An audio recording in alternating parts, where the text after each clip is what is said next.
محترم ناظرین، آج ماہ رمضان کے فضائل اور خصوصیات کا بیان لے کر ہم حاضر ہیں، تو آئیے ویڈیو شروع کرتے ہیں۔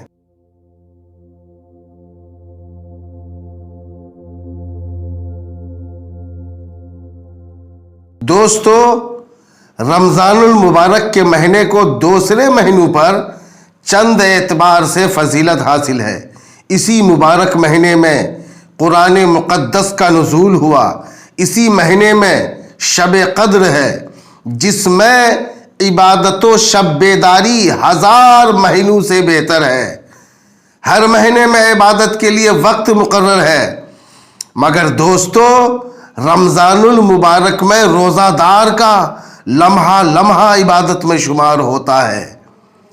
اس مہینے میں نیکیوں کا ثواب 10 گنا سے 700 گنا تک بڑھا دیا جاتا ہے، اور نفل کا ثواب فرض کے برابر اور فرض کا ثواب 70 فرض کے برابر ہو جاتا ہے۔ اس مہینے میں اللہ تبارک و تعالی اپنے بندوں پر خصوصی توجہ فرماتا ہے۔ جنت کے دروازے کھول دیے جاتے ہیں، جہنم کے دروازے بند کر دیے جاتے ہیں، آسمان کے دروازے کھول دیے جاتے ہیں، اور بندوں کی جائز دعائیں قبولیت کے دروازے تک آسانی کے ساتھ پہنچ جاتی ہیں۔ نبی کریم صلی اللہ تعالی علیہ وسلم نے ارشاد فرمایا کہ اللہ تبارک و تعالی رمضان کی ہر رات کو افطار کے وقت 1,00,000 دوزخیوں کو دوزخ سے آزاد فرماتا ہے، اور وہ دوزخی ایسے ہوتے ہیں کہ ان پر عذاب واجب ہوتا ہے، اور جب رمضان کی آخری رات ہوتی ہے تو اس میں اتنی تعداد میں دوزخیوں کو آزاد فرماتا ہے جتنی تعداد میں رمضان کی پہلی رات سے لے کر آخری رات تک آزاد کر چکا ہوتا ہے۔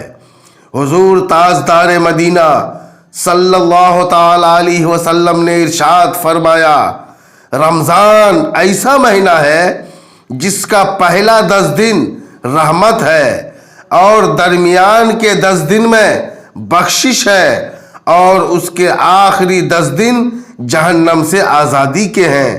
ماہ رمضان میں روزہ رکھنا، افطاری کرنا اور افطاری کروانا، رات میں عبادت کرنا اور دن کے وقت بھوک اور پیاس سے صبر و ضبط کرنا اور ہر بری چیز سے پرہیز کرنا ہم گنہگار مسلمانوں کی بخشش اور نجات کا وسیلہ ہے۔